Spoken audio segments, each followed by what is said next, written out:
Hey, welcome to the Randover Games booth. How would you like to check out a new game? Because I've got the perfect one for you. This is Wrathborne Champions.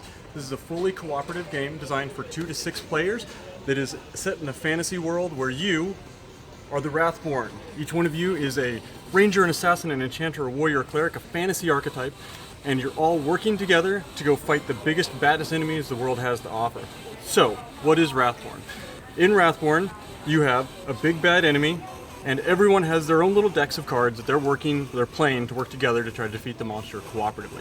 It's a fully cooperative game. There is no competitive element in it whatsoever. It's designed to let casual and hardcore players come together and play at the same table and enjoy themselves regardless of how much experience they have in the genre. So, let's go ahead and make a character, because that's probably the most fun part about these RPGs, but they tend to take a long time.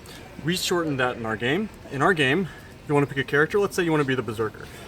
The Berserker has 10 cards that make up the Berserker deck, right there. Okay? So we have 10 cards for the Berserker. Let's say you want to use the Battle Axe, because you're the Berserker, you want to use the Battle Axe. The Battle Axe has 10 cards right there. Now if you notice on each one of these weapon cards, they all hit a different area on this 3x3 grid. And this 3x3 grid matches the 3x3 grid of the monster exactly. So this attack would hit here, here, and here, doing 2 damage to each one of them. 2 damage, 2 damage, 2 damage. Whereas this one would hit 2 across the center, and this one would hit 2 across up here. And every weapon impacts the board in a different way. And your goal is to work together to destroy the monster with your friends. So, we're back on character creation. You're a Berserker. You've got your Berserker cards. You want to use the Battle Axe. You got your Battle Axe cards. You take the 2 decks, you put them together, you shuffle them, you add a couple of items to spice up your character. Maybe you want to heal, maybe you want to do some extra damage, maybe you want to protect yourself. So you're going to grab a couple items, you're going to put them on top, and your character creation is done. This is your deck.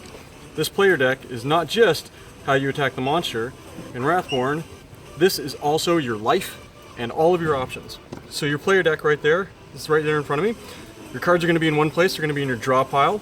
You're going to pick up cards and play them, and they're going to end up in your discard pile. And as the monster attacks you, cards are going to come off the top and go in your death pile. So as you take damage, or as you play cards, your cards are going to run out.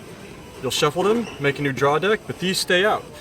When all your cards go in your death pile, you lose. You're defeated. So you want to beat the monster before all the players are defeated. But don't worry, you can heal yourself in our game. When you heal, the cards come out of your death pile, they go into your discard pile, and they get shuffled back in again. So while you're playing, all the players are going to take a turn attacking the monster one by one, following the order of the Wrath token. The Wrath token identifies who the monster is focusing on at this point in time. So, if the monster is focusing on me, all the attacks that are focused on the person with the Wrath token are going to hit me. Any attacks that are focused on flanking attacks hitting the people to the side of me are going to get hurt. So my friends in combats and arms are going to have to worry about where that Wrath token is. But if I've taken a lot of damage and they want to make sure that I don't get killed, they might need to pull it to them or pull it to them. This isn't just a regular first player token. This is controlled by the players and moves around the board using player actions.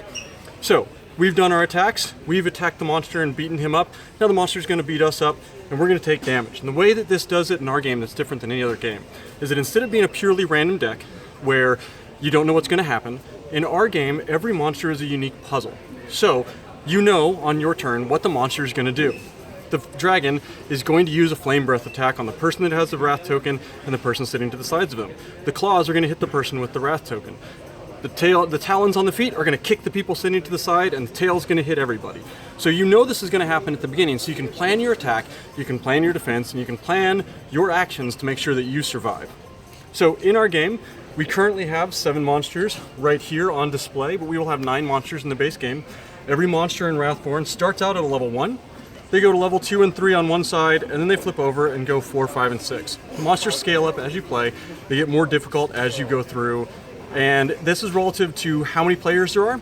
If you're playing with 6 people in your party, you can start off with a level 6 monster, or you can start at a level 1 and work your way up to level 6. So our game will play in 30 minutes for one monster, or 3 hours for a whole series. You can decide how you want to play.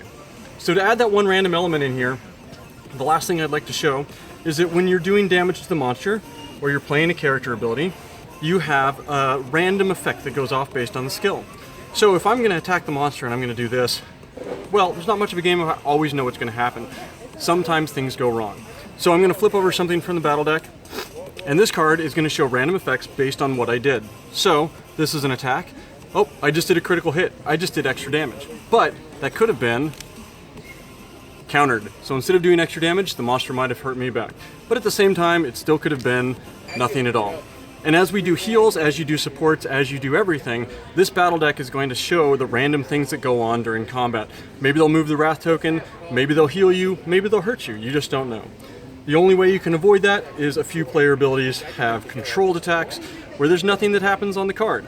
So if you want to be a little less chaotic, you use your controlled attacks. It's your control, you control the chaos, you control how successful you are as a group, as an individual, all together.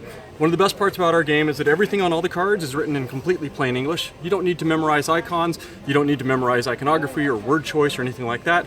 We wanted to make a game where if you're intensely deep into this genre and this world, you can play and have fun, and if you're a complete novice, you can enjoy it just the same as anyone else.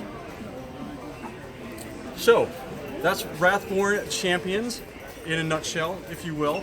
Like I said, we have 7 monsters done now. All the art is done for 9 monsters. We will have those ready in time for PAX this January. All the graphic design is currently not finished. This is all my graphic design. We're paying a professional graphic designer this fall to go through and redo everything in preparation for PAX. So this is what it will look like. This is our game. Thank you very much for considering our title, and we hope to see you in January.